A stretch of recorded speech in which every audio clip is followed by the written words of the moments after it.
armonizando tu ser con la palabra de Dios leída de la Biblia latinoamericana en el Nuevo Testamento, en el Evangelio de Marcos, desde el capítulo 6 en adelante. ¿No es este el carpintero? Así dice la palabra del Señor. Al irse Jesús de allí, volvió a su tierra y sus discípulos se fueron con él. Cuando llegó el sábado, se puso a enseñar en la sinagoga y mucha gente lo escuchaba con estupor. Se preguntaban de dónde le viene todo esto y qué pensar de la sabiduría que ha recibido con esos milagros que salen de sus manos. Pero no es más que el carpintero, el hijo de María. Es un hermano de Santiago, de José, de Judá y Simón. ¿Y sus hermanos no están aquí entre nosotros? Se escandalizaban y no lo reconocían. Jesús les dijo: si hay un lugar donde un profeta es despreciado, es en su tierra, entre sus parientes y en su propia familia. Y no pudo hacer allí ningún milagro, tan solo sanó a unos pocos enfermos imponiéndoles las manos. Jesús se admiraba de cómo se negaban a creer. Jesús envía a los 12. Jesús recorría todos los pueblos de los alrededores enseñando. Llamó a los 12 y comenzó a enviarlos de 2 en 2, dándoles poder sobre los espíritus malos. Le ordenó que no llevaran nada para el camino, fuera de un bastón, ni pan, ni morral, ni dinero, que llevaran calzado corriente y un solo manto. Y le decía: quédense en la primera casa en que le den alojamiento hasta que se vayan de ese sitio. Y si en algún lugar no los reciben ni los escuchan, no se alejen de allí sin haber sacudido el polvo de sus pies. Con esto darán testimonio contra ellos. Fueron pues a predicar, invitando a la conversión. Expulsaban a muchos espíritus malos y sanaban a numerosos enfermos, ungiéndoles con aceite.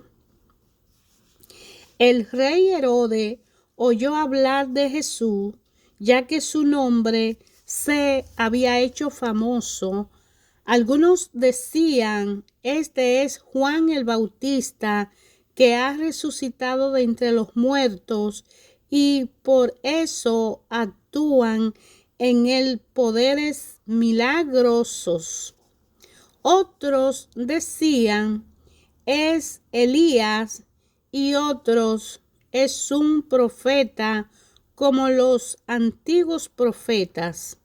Herodes, por su parte, pensaba: debe de ser Juan al que le hice cortar la cabeza, que ha resucitado. En efecto, Herodes había mandado apresar a Juan y lo había encadenado en la cárcel por el asunto de Herodías, mujer de su hermano Filipo, con la que se había casado. Pues Juan le decía: no te está permitido tener a la mujer de tu hermano. Herodías lo odiaba y quería matarlo, pero no podía, pues Herodes veía que Juan era un hombre justo y santo y le tenía respeto. Por eso lo protegía y lo escuchaba con gusto, aunque quedaba muy perplejo al oírlo. Herodías tuvo su oportunidad cuando Herodes, el día de su cumpleaños, dio un banquete a sus nobles, a sus oficiales y a los personajes principales de Galilea. En esa ocasión entró la hija de Herodías, bailó y gustó mucho a Herodes y a sus invitados. Entonces el rey dijo a la muchacha: pídeme lo que quiera y te lo daré. Y le prometió con juramento: te daré lo que me pidas, aunque sea la mitad de mi reino. Salió ella a consultar a su madre: ¿qué pido? La madre le respondió: la cabeza de Juan el Bautista. Inmediatamente corrió a donde estaba el rey y le dijo: quiero que ahora mismo me dé la cabeza de Juan el Bautista en una bandeja. El rey se sintió muy molesto, pero no quiso negárselo porque se había comprometido con juramentos delante de los invitados. Ordenó pues a un verdugo que le trajera la cabeza de Juan. Este fue a la cárcel y le cortó la cabeza. Luego, trayéndola en una bandeja, se la entregó a la muchacha y ésta se la pasó a su madre. Cuando la noticia llegó a los discípulos de Juan, vinieron a recoger el cuerpo y lo enterraron.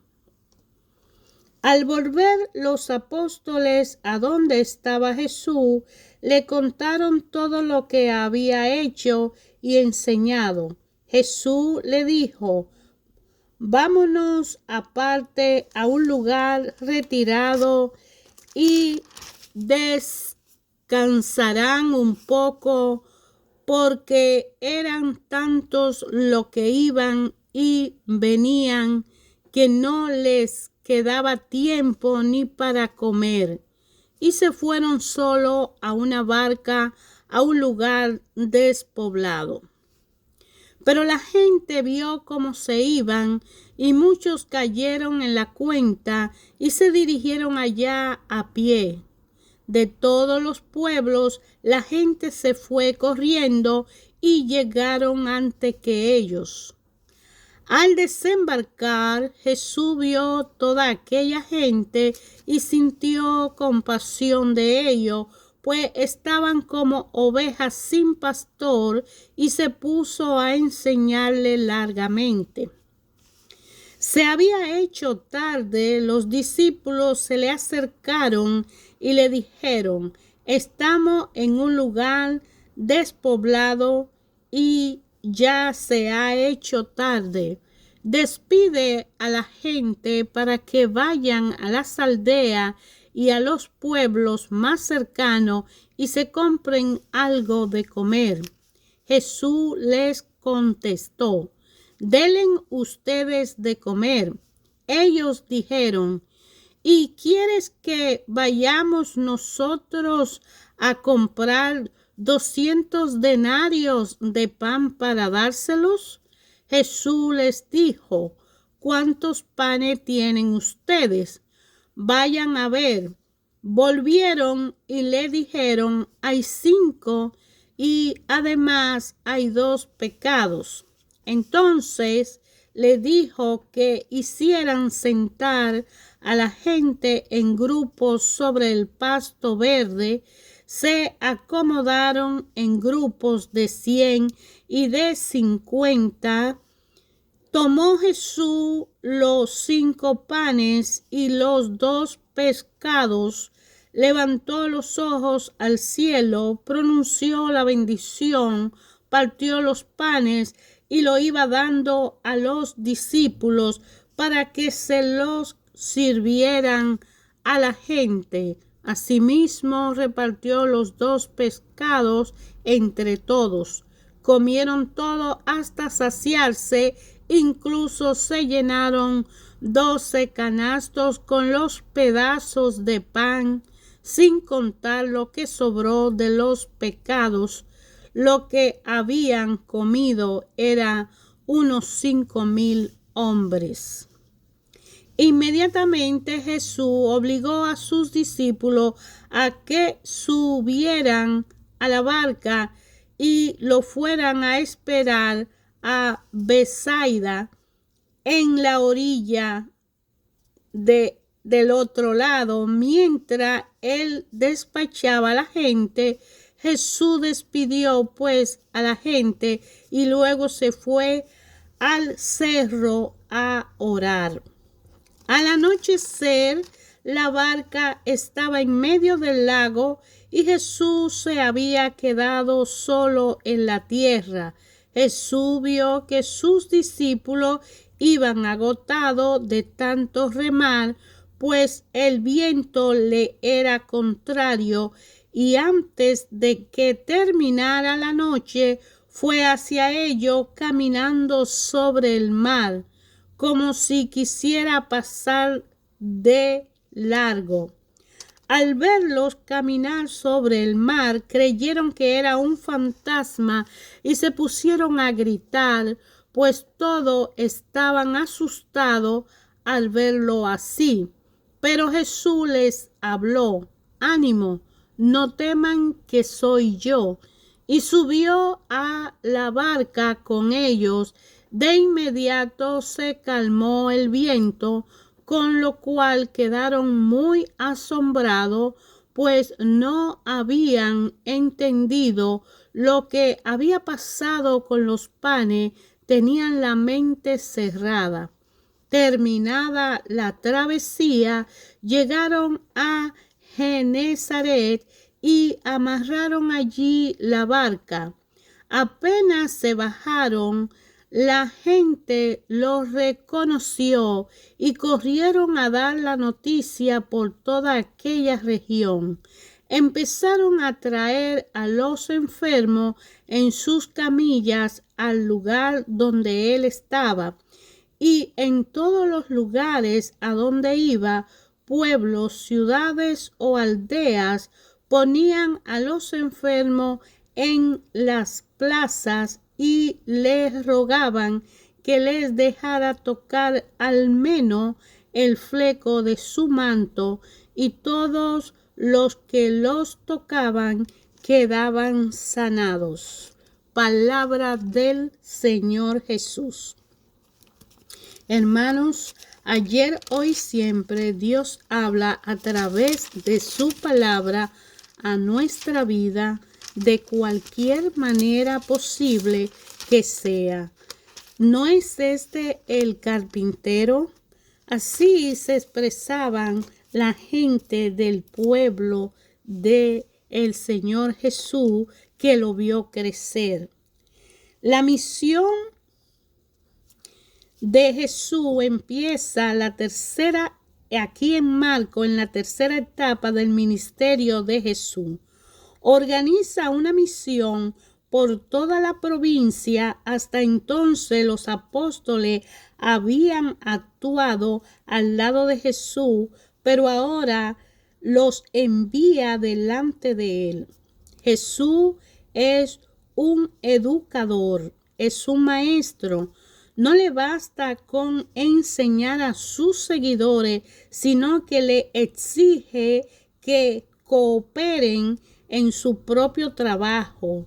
Los apóstoles deben proclamar su fe y obrar curaciones como su maestro, expresando en forma sencilla lo que han descubierto del reino de Dios. Los apóstoles deben ser los primeros en crecer y en creer lo que proclaman. Dios se hizo presente, por eso se obliga a vivir al día confiado en la providencia del Padre, y no deben acordarse en el momento de predicar de las necesidades materiales, sino ser consciente de su misión y de su poder. El aceite se usaba en ese tiempo como remedio. Más allá del bienestar, la mejoría serán el signo de una curación espiritual, la del hombre que se reconcilió con Dios.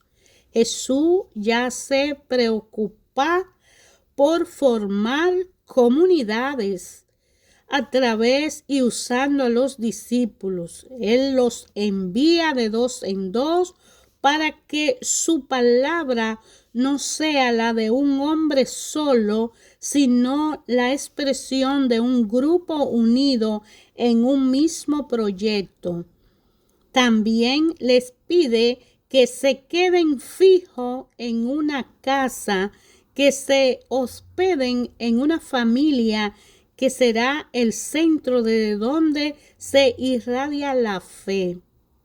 El rey Herodes en aquel tiempo tenía respeto a Juan Bautista, pero era prisionero de sus ambientes, de sus situaciones, de sus vicios, y como rey de Galilea, su mala conducta constituía un mal ejemplo público. A lo largo de la Biblia vemos cómo los profetas señalan la responsabilidad particular de los que detestan el poder. Si tienen que guiar al pueblo, deben ser desde luego un ejemplo para el pueblo. Deben tener rectitud, honradez y una vida propicia de un maestro. Juan Bautista no podía hablar de justicia sin reprochar a Herodes su infidelidad. El rey Herodes se trata de rey del Herodes Antipa, hijo de Herodes, que reina cuando nació Jesús. Decían, es Juan Bautista que ha resucitado, considerando a Jesús como consideraban a Juan un mártir y pensaban que resucitaría para castigar a Herodes. Uno asociaban a Jesús y a Juan. Jesús hacía lo milagro que Juan no había obrado, porque Juan bautizaba, pero Jesús sanaba y hacía los milagros. Los apóstoles están cansados al final de esa misión que Jesús le envía de ir de dos en dos a predicar por todas las áreas. Necesitaban descansar y a la vez hacer un recuento de su experiencia directo con la gente como maestro, porque Jesús no los instruye solo con palabras, sino que los forma ayudándole a reflexionar sobre lo que hicieron y lo que vieron.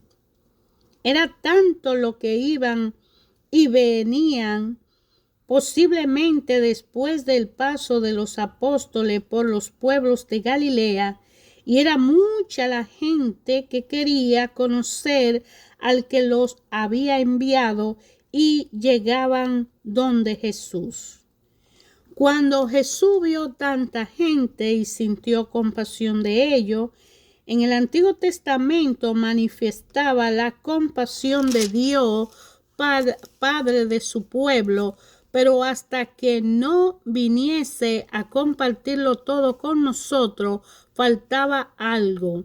Ahora Dios ya no habla desde arriba, sino que se hace pobre entre los pobres, se conecta con todo lo que necesitan esa vida, esa salud en la persona de Jesús, comulgando con su vida, su sufrimiento y sus esperanzas, sanándolos, liberándolos y guiándolos. Estaban como ovejas sin pastor, toda esa gran cantidad de personas, que se trata de personas que no han encontrado todavía una verdadera comunidad, y Jesús siente compasión por ese tipo de personas. El profeta Ezequiel en el Antiguo Testamento reprochaba a los responsables de Israel que se comportaban como malos pastores. También podría reprocharnos hoy día que no somos pastores ni profetas en medio de nuestro pueblo, de nuestro mundo, porque tan a menudo esperamos a que los sacerdotes, las religiosas o algunos laicos, misioneros, cuidadosamente escogidos, tomen la iniciativa de formar nuevas comunidades, porque somos tan tímidos para hablar la palabra de Dios, para predicar la palabra, para llevar el mensaje, para hacer la misión, para proponer a los que están fuera la luz de la fe que hemos recibido gratuitamente, y permitirle así que descubran en equipo, en comunidad, una riqueza mayor. Y se puso a enseñarle largamente, que le decía todo lo que hace al evangelio con sus dones proféticos. Jesús penetraba en la conciencia, en los corazones, en las personas, y mostraba a cada uno dónde estaba su verdadero problema. Hablando como los profetas, nunca lo encerraba en su problema personal. Su propia superación iba a la par con una renovación de su ambiente. Lo veía a cada uno de ellos abrumados de dificultades, pero le levantaba el ánimo, mostrándole signos de esperanza. En cualquier situación hay algo que podemos hacer para levantarnos. Y antes de que empecemos ya dispuestos, Dios algunos signos de que nos abandona y que debemos confiar total y plenamente en Él, porque así Él lo fue demostrando. De la boca de Dios sale el pan, dice la Biblia, y también la palabra que necesitamos, como habla Deuteronomio capítulo 8, versículo 3. Jesús, al dar el pan, demuestra que sus palabras son de Dios. Jesús se presenta como pastor en medio de sus ovejas. Y es así como Dios da pan a su pueblo. Lo menciona Éxodo 16, el Salmo 72, 16, Salmo 81, 17, Salmo 132, 15 y Salmo 147, 14. Lo que sale de la boca de Dios, como dice Deuteronomio 8, 3, y también Sabiduría 16, 26, y el Evangelio de Mateo en el capítulo 4, versículo 4 también habla. Dios da pan a su pueblo. Sienten en el en un mundo nuevo y son renovados por ese pastor que coge a sus ovejas y las ayuda, las educa, las forma, la alimenta, la sostiene, la guía. Ellos se sientan en el pasto verde, como dice el Salmo 23, Jehová es mi pastor, nada me faltará, y todos quedan satisfechos, como dice el Salmo 78, 29. La muchedumbre sentada para comer es la imagen de la humanidad que Jesús reunirá en el banquete fraternal del reino, como lo menciona el Evangelio de Lucas capítulo 14 del versículo 15. Levantó los ojos al cielo. Cuando Él da la gracia y levanta los ojos al cielo, ese gesto de Jesús expresa su relación personal con el Padre. La misma relación que cada uno de nosotros debe y puede y está llamado a tener con el Padre Creador, reemplazando Jesús al mirar al cielo y dar gracia al Padre cualquier oración que santo profeta habrían hecho en tal caso. De Dios viene el pan, pues ha puesto en la tierra todo lo que necesita la humanidad para su alimento y para su desarrollo. Pero los problemas de una distribución equitativa son tan complejos como la naturaleza humana, y ningún sistema puede solucionarlo hasta que no aprendamos a escuchar la palabra de Dios. A quienes la escuchan le enseña a construir un mundo de justicia, de paz y de pan compartido, de equidad, porque el hombre no es dueño del pan que hay en la tierra. El pan que produce y tiene y da la tierra es solo del Padre. Y Él lo suple a todo por igual. Pero la administración que el sistema y el hombre produce para dar el pan y hacer llegar el pan es la que trae el caos. Jesús, cuando sintió esa compasión por aquella multitud, nos demuestra a nosotros ahora mismo que cada uno de nosotros por igual siente esa compasión por ayudar a aquellos hambrientos de paz, de alegría, de salud, de esperanza, de aliento, de fortaleza, porque no solo de hambre física, sino hambre mental, hambre espiritual, hambre emocional, situaciones que llevan a un ser humano a andar mendigando necesidad. Cada uno de nosotros está llamado a recordar que no tiene por qué mendigar, porque es hijo de un Padre todopoderoso, todo amor, y todo ha sido creado para nuestro bienestar. Hacer buen uso de las cosas que el Padre nos ha prestado para sobrevivir en la tierra es un llamado para cada uno de nosotros. Toda aquella gente le había escuchado a Jesús durante largo tiempo sin inquietarse lo más mínimo por comida.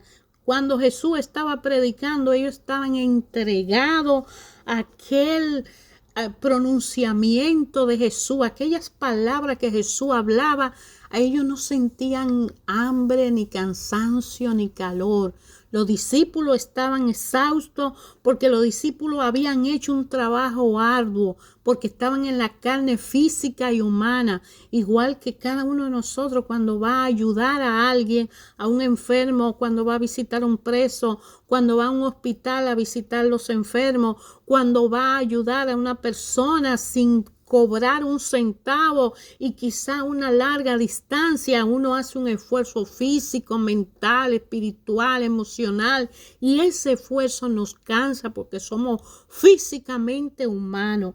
Pero cuando Jesús en aquel presente le hablaba, ellos no sentían hambre. Pero la humanidad en realidad hoy en día, Cuando recibe a Jesús como su Señor y Salvador, entra el poder de su Espíritu Santo que lo guía, lo sostiene y lo ayuda, aunque esté pasando por fuego, no sientan el fuego. Y no quiere decir que no sientan el calor del fuego, pero no llegan a quemarse y la llaga no se desparrama. Jesús es el camino, la verdad y la vida. Jesús nos llama y nos invita a que cada uno de nosotros sea su discípulo. Dios está con usted, conmigo y con toda la humanidad. Obedezca al Señor con alegría, obedezcámoslo con confianza. Él nos dará lo que necesitamos para hacer su voluntad. Él nos guiará. Una relación personal con el Padre es siempre lo que Jesús quiere. Recordemos que Dios siempre está a nuestro lado y que desea que tengamos éxito en toda nuestra vida. No solamente nosotros, sino todos nuestros seres queridos.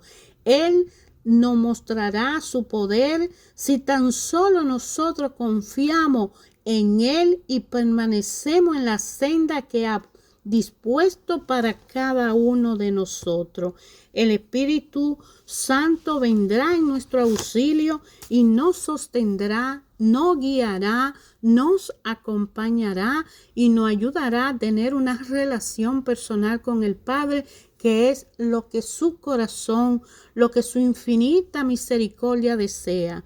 Día a día, la misericordia de Dios es renovada por cada uno de nosotros. Día a día, Dios está esperando que pidamos perdón y que podamos seguirle a su Hijo con nuestra cruz a cuesta. Dice Él que la llevaremos y no sentiremos lo pesada que es si siempre vamos en la senda de su luz.